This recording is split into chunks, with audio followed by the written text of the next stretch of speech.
십자가의 죽으심과 삶 안에 부활하신 그 생명, 하나밖에 없는 이 진리를, 이 복음을 저희들로 하여금 듣고 믿어질 수 있도록 복을 주심을 감사합니다. 내 죄가 얼마나 흉한 것인가, 예수의 생명이 얼마나 영화로우신가를 날마다 알아가고 더 감동되어지고 더 감격이 있는 그런 부활의 생명이 신앙되게 해 주시기를 기도합니다.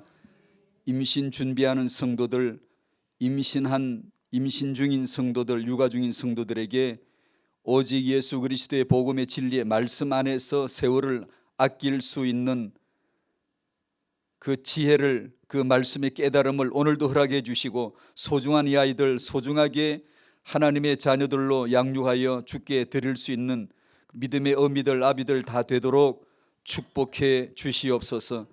말씀을 바라오니 허락하옵소서. 예수님의 이름으로 기도하옵나이다. 아멘.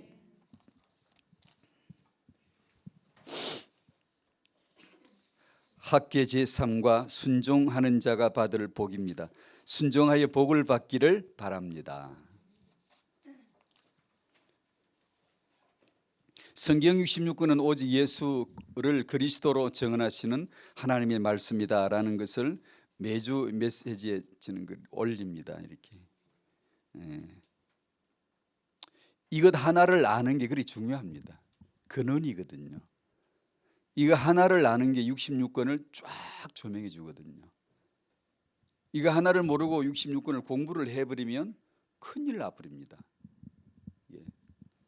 이거 하나를 알고 만물을 보면 그냥 바로 만물은 만물이 아니죠. 보이는 것은 보이는 것에 결론이 있는 게 아니죠. 땅의 것은 그것이 목적이 아니죠. 그것을 볼 수가 있어요. 이 근원을 모르면 많이 아는 게 오히려 위험하고 재앙이 될 수가 있습니다. 그래서 순종 그러면 역시 이것도 모든 보는 눈을 이렇게 보셔야 됩니다. 근원적인 눈을. 순종 그러면은 순종해서 복을 받아야 되는데 순종해서 복 받을 자가 없습니다. 있을 리가 없어요. 단 한 사람도 있을 리가 없는 게 세상입니다. 창세기 3장이란 그 한 말은 완전히 모든 것을 무효로 돌려버려요. 저주로 돌려버려요. 안 돼. 뭐든 안 돼. 라야 창세기 3장이에요. 근데 누가 되는 사람이 있다? 그거는 아닌 거예요. 하나님의 세계가 아니에요. 저 다른 세계가 또 하나 우주 창조되면 몰라도 본질이 죄인인 나는 복을 받을 만큼 하나님의 수준에 도달하는, 하나님에게 복을 받을 만큼 순종할 수가 없어요. 아예 없어요. 안 돼요. 안 되는데 되는 것처럼 속인 자가 유대교인들이고 종교예요. 뭘 하면 되는 것처럼 순종을 열심히 가르쳐요. 순종이란 단어를 가지고, 순종이란 윤리를 가지고, 순종이란 사전풀이를 해가면서 행위를 가르치면서 열심히 가르치고 배우고 하다 다 지옥 가버리는 거예요. 그러므로 근원이 그렇게 중요해요. 순종, 이것은 최선을 다하라는 윤리가 아닙니다. 최선을 다해야지 라고 그렇게 말씀하신 게 아니에요. 인본주의는 계속 그걸 가르칠 수밖에 없어요. 왜냐하면 결론 예수를 모르니까. 우리는 그렇게 하면 안 돼요. 우리는 결론을 아니까. 성경 66권은 오직 예수다는 결론을 알고, 성경 66권이 예수란 말은 다른 거는 볼 것도 없다는 뜻이기도 해요. 만물은, 삼라만상은 당연히 예수지. 성경 66권이 예수인데 그 예수가 지으신 만물, 우주, 남자, 여자, 인생, 경험, 24시 당연히 예수지. 예수에는 있을 수가 없어요. 있는 게 아니에요. 다른 걸 보게 되어지면 그걸 사망이라 그래요. 마태복음 16장 주는 그리스도 시온하고 17장에 예수께서 주는 그리스도 시온을 실현 보여주죠. 어떻게? 모세 엘리야를 대동시킵니다. 모세 엘리야를 불러서 예수께서 담화를 나누시죠. 뭘 나누시겠어요? 창세전 그리스도 계획이죠. 그 얘기를 나누시고 마태복음 17장 8절에 보면 제자들이 눈을 들어 보니까, 볼 때가 됐거든. 봐야 되니까. 봐야 되는데 보니까 어때요? 오직 예수 외에는 아무도는 하나도란 뜻이에요. 하나도 안 보이더라, 없더라. 그래 돼야 돼요. 성경을 보면 모세도 안 보이고 엘리야도 안 보이고 아무도 안 보여야 돼. 그게 보였다 이 말은 봐야 될 예수를 못 본 거예요. 다 사라지고 예수 하나만 보여야 돼요. 안 그러면 인본이 나올 수밖에 없어요. 훌륭한 사람 보면 저 사람을 본을 따라 배워야지가 나오고, 악한 사람이 나오면 저 사람처럼 악하면 안 돼, 이렇게 윤리 강연이 나올 수밖에 없어요. 당연한 거죠. 예언을 보거나 성막을 보거나 성전을 보거나 계명을 보거나 율법을 보거나 뭐든 보고 나면 거기서 그것은 사라져버리고 거기서 오직 예수만 남아야 돼요. 신약에 사는 저희들이 예수가 그리스도라는 은혜로 구원을 받은 자임에도 불구하고 만약 그 눈을 못 가진다면 이건 굉장히 우스운 얘기예요. 구약도 안 되고 유대인만큼도 안 되고 불교만큼도 못 될 수가 있어. 불교도 석가 가르치기를 모든 형상을 형상 아닌 줄로 알면 곧 그리스도를 보리라 해야 될 걸, 이걸 모르니까 99.9% 맞았는데 그 맞는 말이에요. 모든 형상을 형상 아닌 줄로 봐야 돼요. 그 정도 깨달은 석가는 확실히 선각자예요. 보이는 걸 보이는 것으로 해석하지 않았다고요. 율법을 율법으로 해석하면 안 돼요. 예수라고 하는 걸로 보이지 않으면, 엘리야가 사라지지 않으면, 모세가 사라지지 않고 자꾸 뭘 해석을 내리면 이제 저주받는 거예요. 그게. 근데 이 세상과 지성인과 종교가와 이런 선각자들이 마지막 결론인 예수가 그리스도라는 것 하나를 모르거든요. 하나를 몰라서 99.9%가 맞는데 이 하나를 모르는 것을 그리스도 비슷하다고 해서 사탄입니다. 그걸 이단이라고 그래요. 그걸 죽음이라고 하는 겁니다. 사단이라고 하니까 못된 짓거리를 하는 것 같습니까? 그것도 있겠지요. 당신 보기에 최고의 선을 행하는 자가 사단일 수도 있습니다. 우리가 알고 있는 사단하고는 개념이 완전히 다릅니다. 성경을 보면. 그러니 속지. 내 보기에 못되면 야 저거는 사단이다 그러고, 내 보기에 훌륭하면 어찌 그걸 사단이라고 말이 안 나오잖아요. 성경을 모르니까. 오직 성경은 예수 그리스도 외에는 말하고 있지 않는데, 그걸 모르면 그냥 최선을 다하라고. 성경은 우리 보고 최선을 다하라고 하지 않았어요? 최선을 다하면 순종을 최선을 다해봐, 그럼 복을 받을 수 있어 하지 않았어요? 내가 온전한데 니도 온전해야 돼 그래 때려버렸어요. 그러면 우리가 온전할 수 있어요? 우리가 행위로 하나님 수준에 도달하도록 온전할 수 있어요? 온전히 순종돼요? 안 되죠. 못 되니까 하라고 한 거죠. 내가 온전하니까 니도 온전해야 되라고 하시는 것은 안 되니까, 못하니까, 못 되니까 하라고 하시는 것이죠. 그걸 계명이라고 합니다. 계명. 하라 말하는 계명은 그런 뜻이에요. 그러므로 최선을 다하는 그런 정도가 아니라 온전한, 최선이 아니라 온전은 예수뿐입니다. 다 이뤘다 하신 십자가의 복음에는 없어요. 완성, 완전, 온전, 퍼펙트, 완결된 것은, 끝 종지부를 찍은 것은 예수 그리스도 외에 없어요. 예수가 그리스도다라는 것이 완결입니다. 완결. 마지막 모든 형상을 형상 아닌 줄로 알면 넌 이제 그리스도를 보는 거야. 이렇게 답이 딱 나오는 거예요. 근데 세상 종교는 마지막을 모르기 때문에 99.9%에 기 올라갔는데 그 깨닫는 거 쉬워요? 습관이니까 깨닫죠. 다른 사람은 못 깨달아요. 그거요. 공자니까 깨닫죠. 다른 사람들은 그런 거 깨달을 생각도 없어요. 그런데 깨달은 사람이 있거든요. 이게 인생애로 말하면 선각자 맞아요. 맞는데 우리와 달라요. 저 같은 수준하고는 진짜 달라요. 다른데 하나를 놓친 거예요. 하나를 모르는 거예요. 그러니까 그렇게 몸부림 쳐놓고도 마지막 열매를 거둘 수가 없었던 거예요. 그리스도 자리에다 부처란 말은 누구 제3자를 가리키는 게 우리 다 너가 너 안에 계유불성 너 안에 모든 인생은 부처다.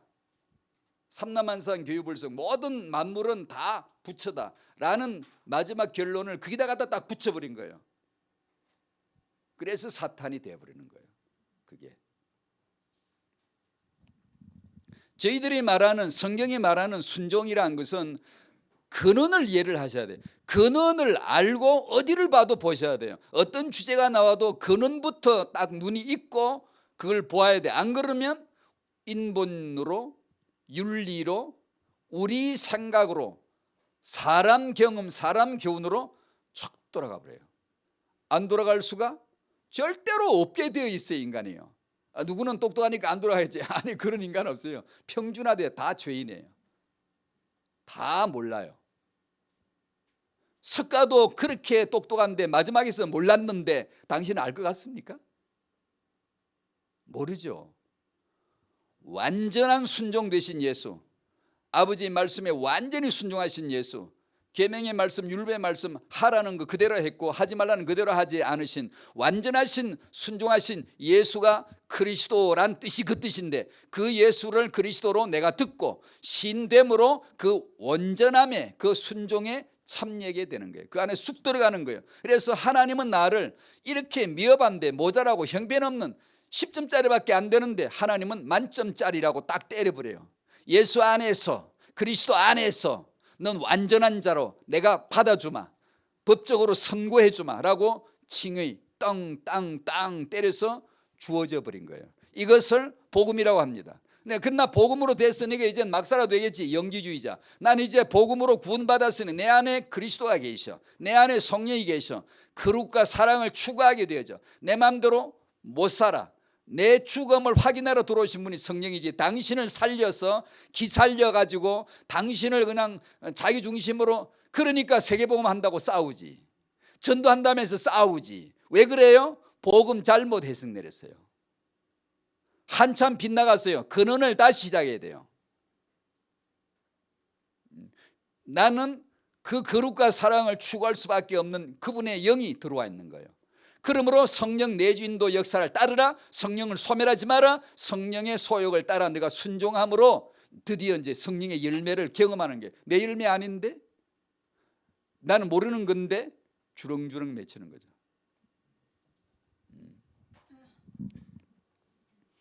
그러니까 순종이라는 것을 제가 풀지 않았고 근원을 지금 얘기한 거예요. 뭘 나오더라도 이 근원을 아는 눈이 본질이 얘기해. 이걸 알고 보셔야 돼요. 안 그러면 나도 모르는 새에 벌써 미끄러져서 기름칠 발라 미끄러 쭉 미끄러져서 엉뚱한 데가 있어요. 빗나가 버려요. 안 빗나갈 사람 없어요.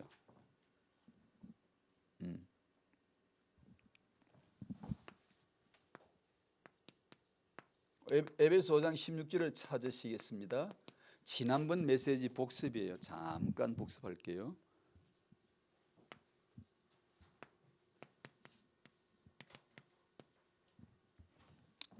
에베소서 5장 16절 같이 읽어요. 시작. 세월을 아끼라 때가 악하니라. 아멘. 시간, 최고의 시간표라는 제목이었죠. 지지난주 우리가 같이 나눴는데, 시간을, 역시 제가 본질에 눈을 뜨는 얘기를 할게요. 시간을 아끼어 살 자는 없어요. 왜? 몰라. 죄로 인하여 우리 본성은 본질상 진노의 자녀의 본성을 가지고 있기 때문에 진리는 몰라. 나머지는 다 알아. 나머지는 공부하면 알고 습득이 되고 깨닫고 하는데 진리는 몰라요. 우리가 모르는 걸 지금 얘기하고 있는 것이지 아는 걸 얘기하는 게 아니에요. 성경은 본질 자체가 당신이 모르는 거예요. 시간을 아끼라, 세월을 아끼라 그러니까 예 알았어요, 제가 아낄게요. 당신 지금 잘 모르는 거예요. 세월을 아낄 자는 없다.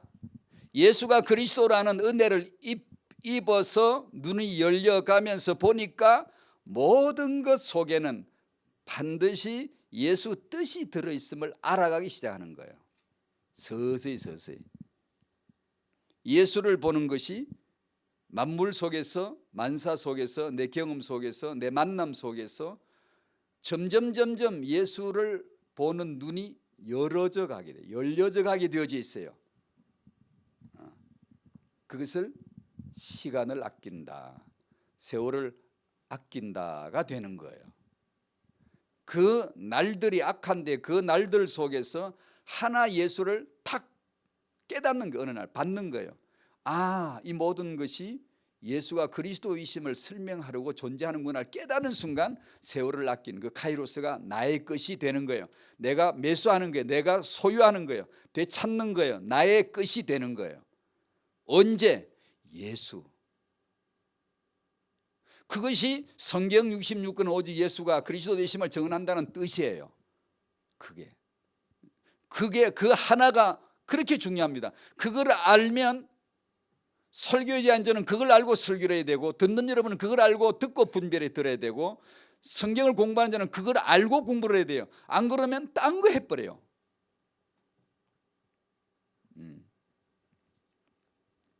일찍 죽은 스데반은 너무 세월을 낭비한 것 같지 않습니까? 그 존경받는 유명한 목사님 맥체인 목사님은 29살에 죽었어요. 심장으로 죽었어요. 오스왈드 챔버스 목사님 43살에 죽고요.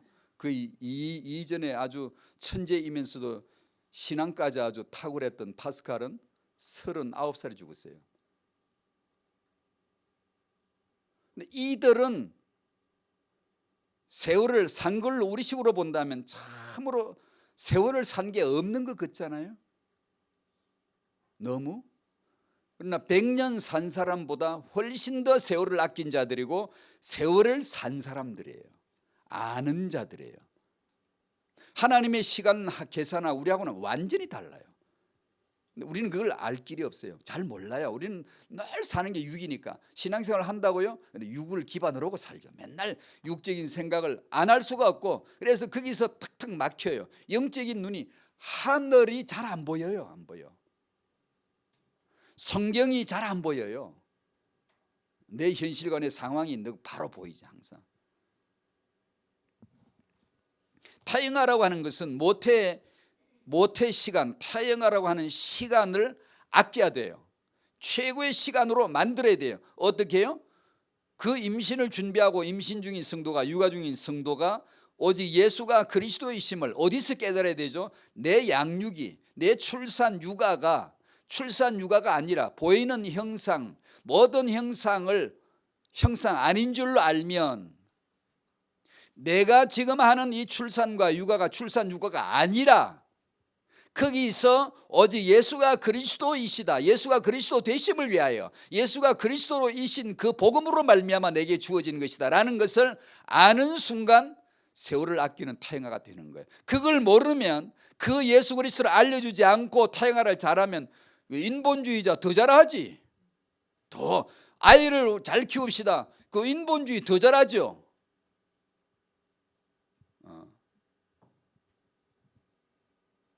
그래서 예수로 결론 내지 않으면, 이걸 모르면 우리도 인본주의처럼 그냥 아이를 잘 키우는 데만 집중하게 돼요. 근데 진리의 눈이 멀어져요. 희미해져서 멀어요. 그래서 우리 보기에 훌륭한 사람이 있으면 신앙의 모델을 딱 삼고요. 아니요, 없어요. 예수 외에는 없어요. 온전한 사람 예수 외에는 없어요. 온전한 그리스도 예수에는 없어요. 그 없애려고 모자란 인생들을 제사장 선지자 왕 세웠어요. 그들이 모자라서 예수님이 오신 게 아니라 모자란 것들을 세웠어요. 예수께서 완전하시다는 것을 저들은 실패를 통하여 복음을 위하여 헌신되어진 거예요. 그게 쓰여진 거예요. 그걸 모르면 인본주의는, 야, 저 사람들이 제대로 왜 못하는 거야? 우린 잘해야지. 아니요, 그거는 성경이 가르치는 바가 아예 아니에요. 없어요, 그런 거. 그래서 우리가 복음을 결론을 잘 안 내면 우리처럼 기독교인처럼 부정직한 자가 없어요. 없는데 있다 맨날 그러고, 해결이 안 되는데 다 해결됐다 그러고 뭐가 돼요? 문제를 안고 살고 안됨을 가지고 살고 부족을 가지고 살고 사도 바울은 가시를 가지고 살고 맥체인 목사님은 29살에 이 위대한 목사는 저는 10,000분의 1도 못 따라가는데 어떻게 그 심장을 왜 안 고쳐주시죠?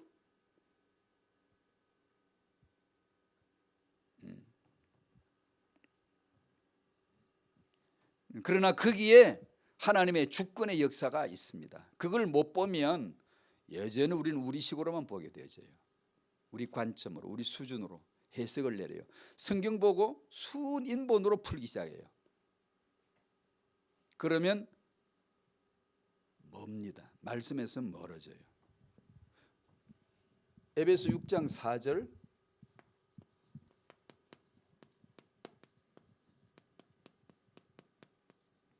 에베소 6장 4절을 한번 보실까요?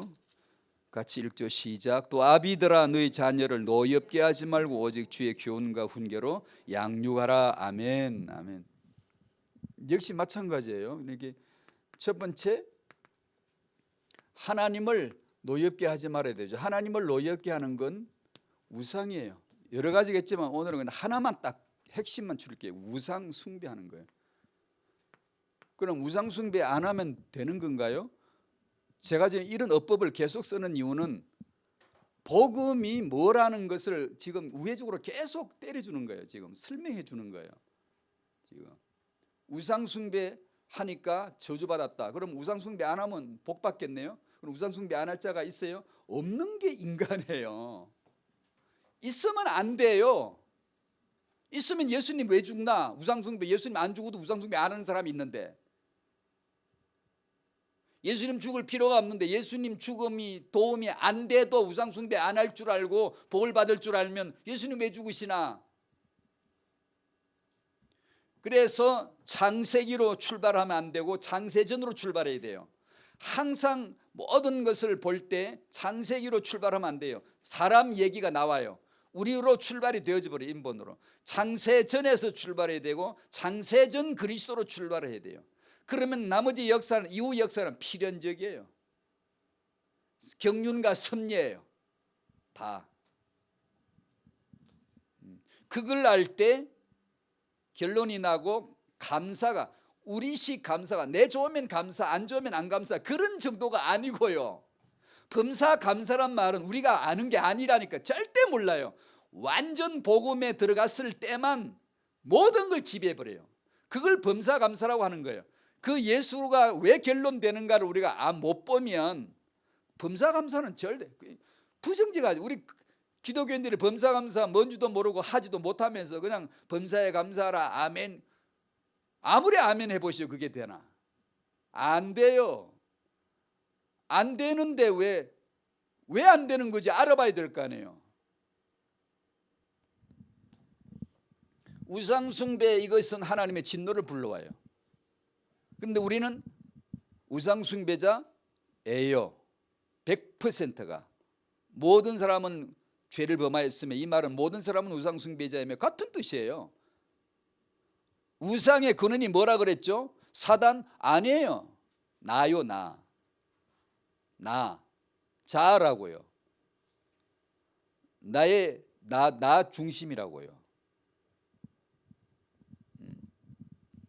이걸 알고 예를 들면 어느 지역의 우상을 꺾을 때도 이걸 알고 해야 돼요. 이걸 모르면 좀 우스운 얘기가 돼요. 더 센 우상을 가진 내가 별것도 아닌 우상 꺾는다고. 나는 내 맘대로 살면서 나 중심을 벗어나지 못하면서 그 지역에 그 우상이 왜 있는 줄 알아요? 다 나 중심이니까 있는 거예요. 그 나 중심의 여리고를 무너뜨리는 건 말씀밖에 없어요. 말씀이 뭐죠? 66권 되게 많구나. 아니에요. 하나밖에 없어요. 예수 그리스도. 그걸 아는 거예요. 그래야만 나가 무너져요. 나가 우상이 무너져요.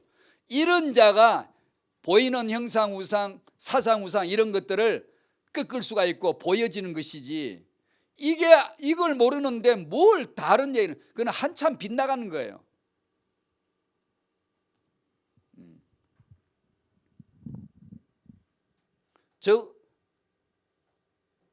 어떻게 하면 그럼 왜 우상 숭배하면 저주받는가?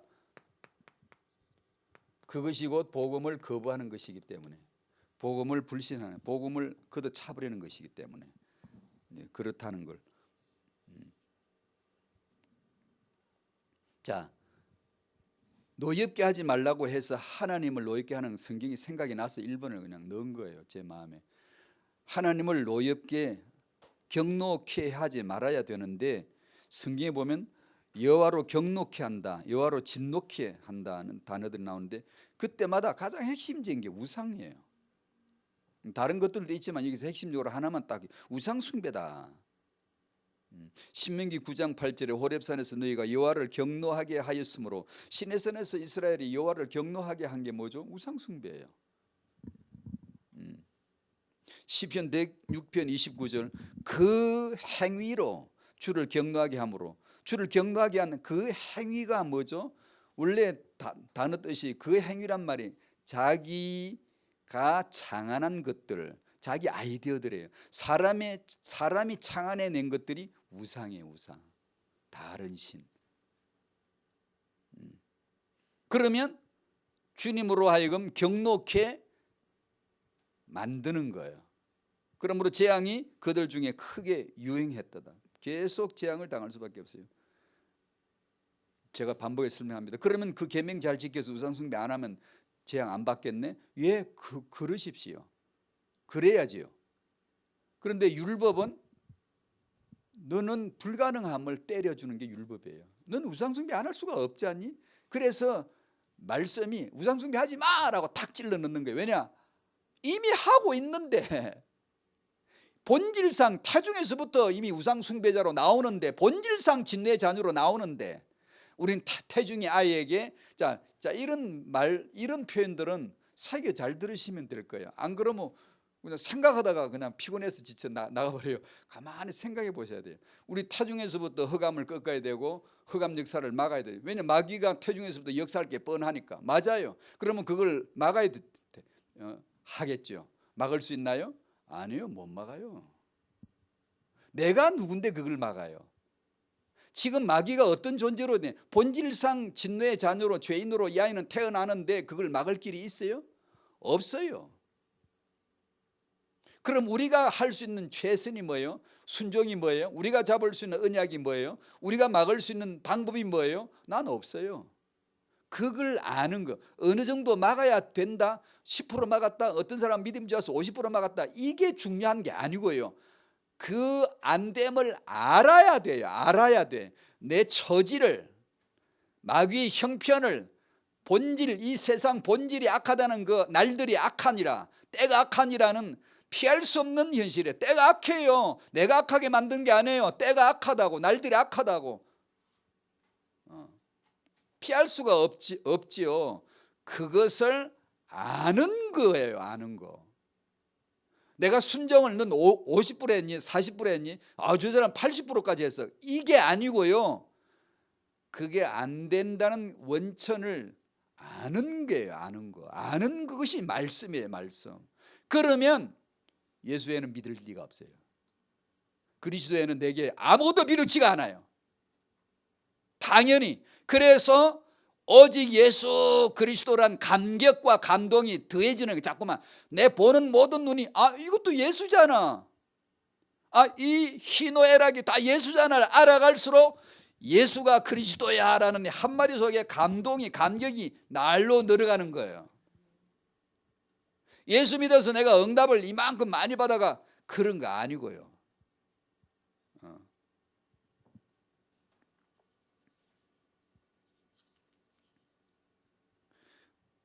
우상 숭배가 하나님을 경노케 하는 것이 왜지? 우상 숭배를 했기 때문에 아니에요. 그 우상 숭배가 복음을 거부하는 거기 때문이에요. 예수가 그리스도이심을 거부하는 것이기 때문이에요. 율법을 지켜 자기 힘으로 신앙 가치를 만들고, 만물을 주면 만신으로 삼고, 만사를 주면 그걸 복으로 규정해 버리는 게 인간이에요. 만사를, 내게 어떤 인생 경험이, 선한 경험이 주어지면 복으로 만들어 버리고, 만물을 주면 만신으로 만들어, 다 신으로, 종교, 우리 불교가 아니니까 만물을 만신으로 신으로 섬기지 않아 라고 말하겠지만 미안하지만 하고 있어요. 물질을 신으로 숭배하는 것이 미안하지만 우리에게도 있습니다. 그것을 내가 깨달으면 말씀 임한 자이고 전혀 못 깨달은 채로 가서 빌고 엎드려 절하면 모르고 지금 당하는 거고 나는 그걸 알고 있어야 되는 거예요. 그러면 내가 믿음이 있다고 자랑할 게 전혀 없어요. 이건요. 그걸 겸손이라고 하는 거예요. 겸손이 이렇게 인사 잘하고 이런 거 뜻하는 게 성경이 그런 걸 가르친다고 생각을 하시면 안 되죠. 성경이.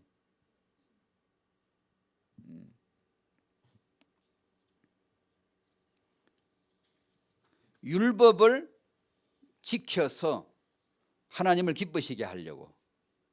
이건 악 중의 악이에요. 사도 바울 아시잖아요. 사도 바울은 어떤 존재예요? 인품이, 종교가, 성향이, 삶이 잘 모르겠지만 정말 훌륭한 사람이에요.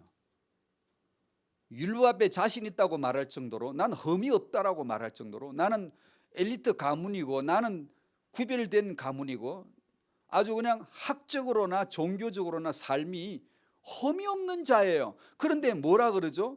죄인 중에 괴수라고 그랬어요. 악랄한 짓을 했다는 뜻이에요? 아니죠.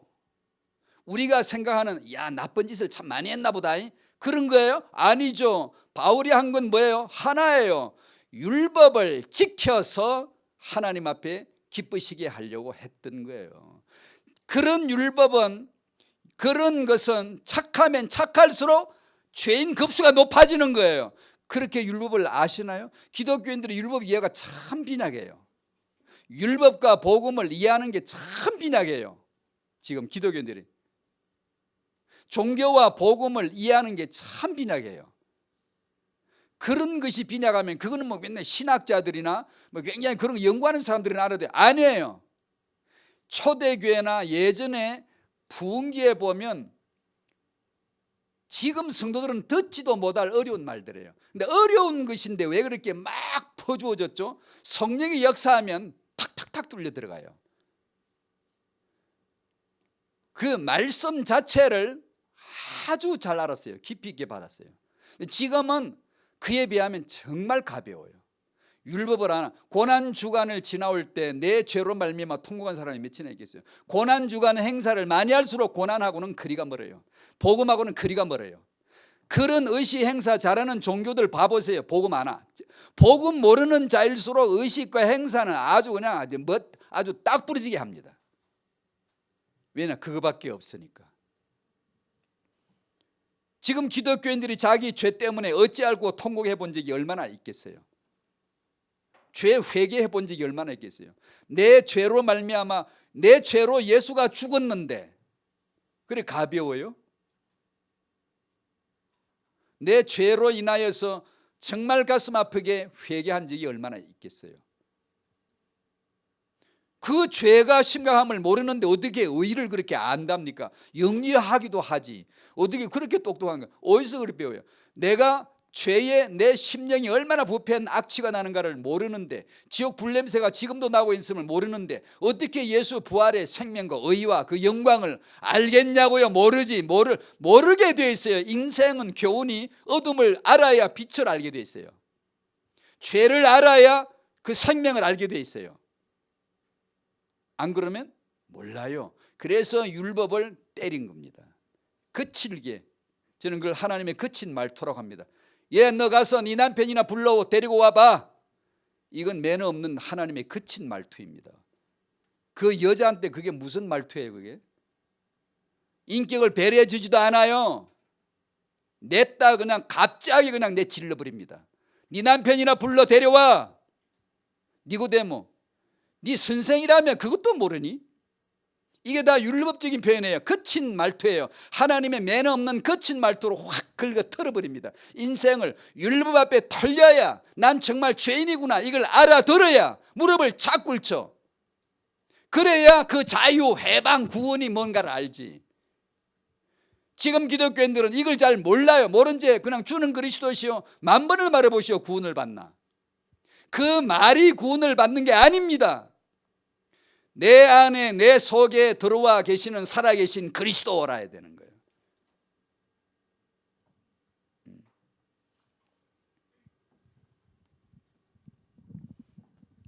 바울이 말한 죄란 죄인의 괴수다라고 말한 것은 복음 안 믿고 예수 안 믿고 나 하나님을 기쁘시게 하려고 율법을 정말 사랑했다는 뜻입니다.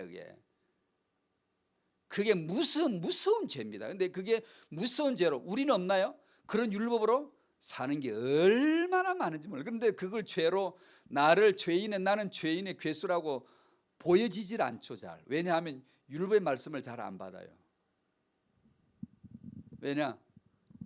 다 좋게 해주는 말씀들만 듣고 버릇이 들었어요. 이미 현대 설교가 비위를 거슬리지 않고 예수님처럼 우리는 못해. 이 마귀 자식아, 마귀 새끼야, 야 네 남편이나 불러와, 그런 거 못해요. 우리는 왜요? 말씀이 임하지 않았어. 말씀이 임한 맥체인이나 이런 주의 종들은요 사정없이 털어냈어요. 이 악취나는 죄인들아 지금 벗어나라, 지금 나와라. 예수님처럼 설교했다고요. 난 정말 그런 분들 만분 일도 못 따라가고 저 부른 거 있다면 그거밖에 없어요.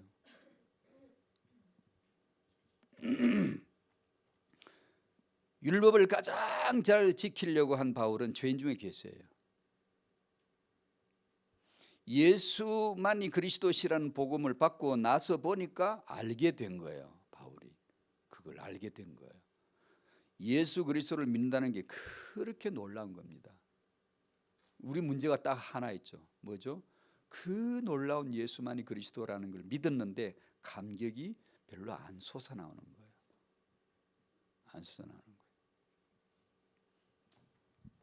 너희 자녀를 노엽게 하지 말라는 것을 상식적인 면으로 물질적인 것, 정신적인 것, 영적인 것 세 가지 간단하게. 담배, 흡연이나 술, 알코올이나 이런 것들이 아이에게 끼치는 영향이 참 해롭다는 것. 태영아 시간에 능히 나올 수 있는 얘기들이고, 그 다음에 스트레스가 정말 해롭다는 것은 이미 이제 과학적으로 얼마든지 많이 알려져 있고, 이런 상식적인 문제들을 우리는 익히 알아야 되죠. 그걸 모를 이유가 없습니다. 그걸 알고 착실하게 상식을 밀어내거나 그러지 말고 착실하게 상식을 잘 따르고 이해를 하고 받아들여줘야 되죠. 스트레스 하면 늘 한마디는 꼭 해야 되는데, 스트레스 중에 가장 무서운 게 부부 싸움.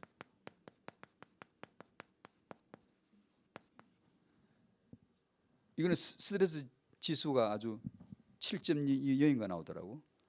이 아주 그냥 최고치가 나오더라고요. 중노동 할 때 스트레스가 1.0인데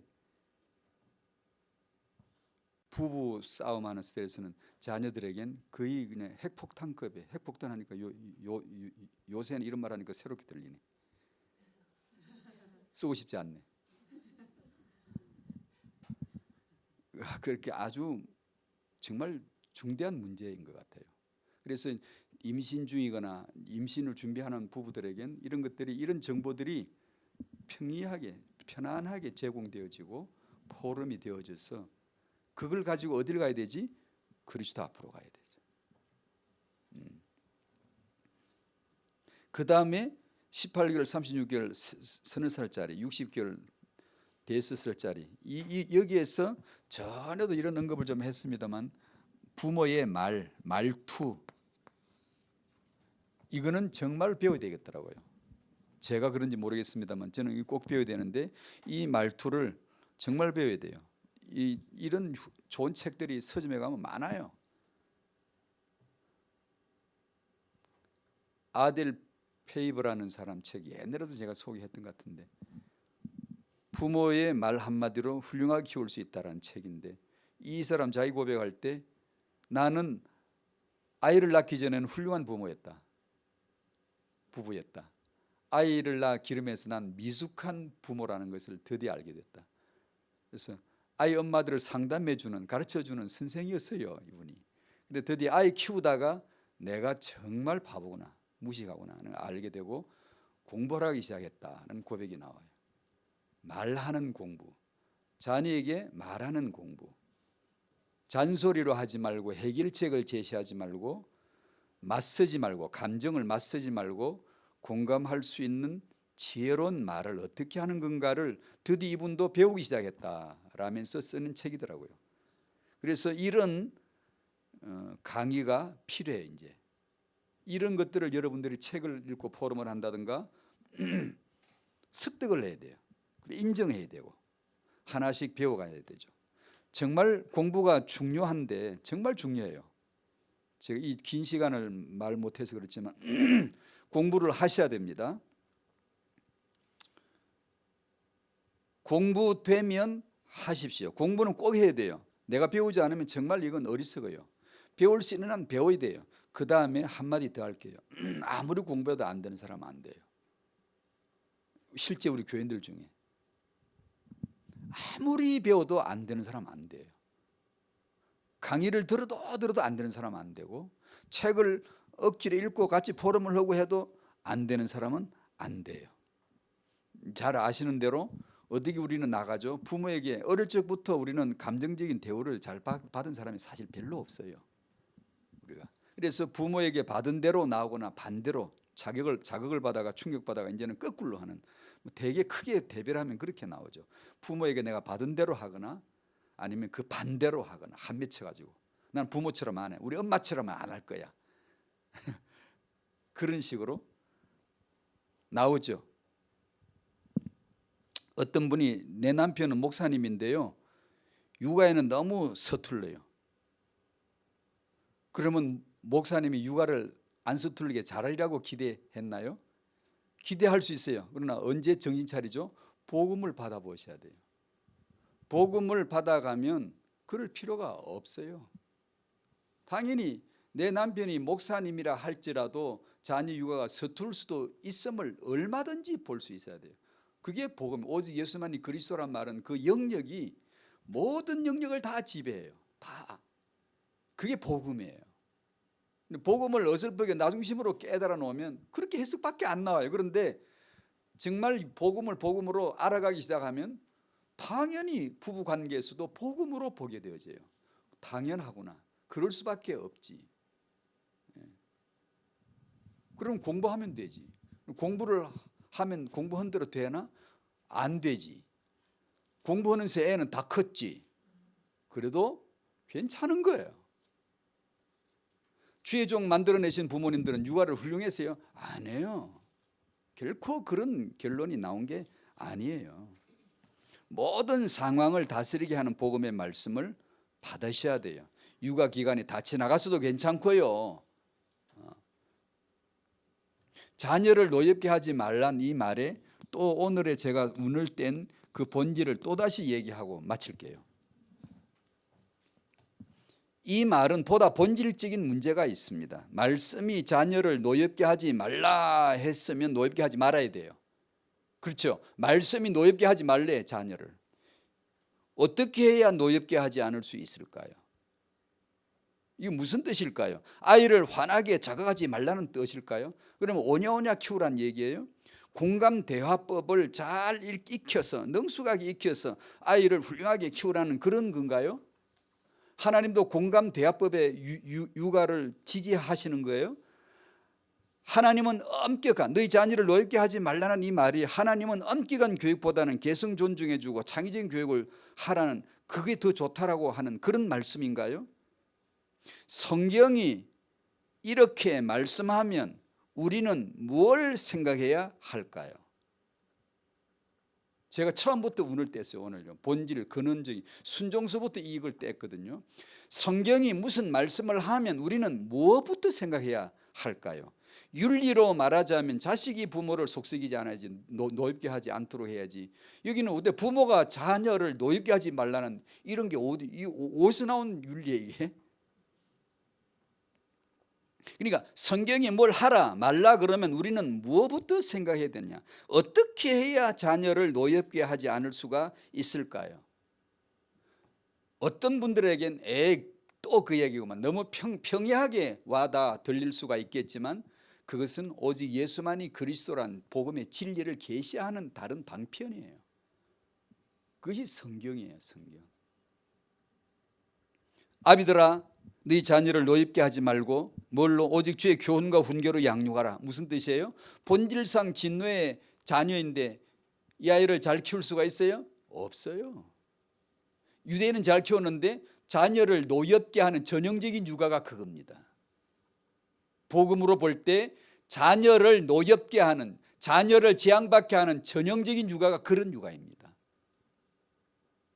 훌륭한 주의 종들을 길러내신 부모님들은 유대인들처럼 육아를 잘해서 길러낸 거 아닙니다. 그분들의 육아의 허점이 당연히 많을 수 있습니다. 그러나 말씀과 기도와 예배로 말씀 받으며 기도하며 예배 들어가며 내 부족과 한계를 깨끗하게 인정하며 무릎을 꿇으면서 그 이름을 불러가면서 그 양육하는 그 현장에 왜 하나님이 함께 하시는가를 복음을 이해를 해야 되지. 본질상 진노의 자녀에게 뭘 키워야, 어떻게 키워야 자녀를 노엽게 하지 않는 걸까요? 복음이죠. 오직 예수만이 그리스도이신 말씀의 젖을 먹이면서 하나님의 자녀로 길러가는 것 외에는 자녀를 노엽게 안 할 방법이 없어요. 다시 설명드릴게요. 인간이 낳아서 기르는 자녀 육아는 오직 예수를 키워야만 합니다. 그 이외에는 모두 자녀를 노엽게 하는 것들이에요. 자녀의 비율을 맞춰주라, 오냐오냐 해라, 자녀를 창의를 키우라, 이런 육아론을 말하는 게 아니고요.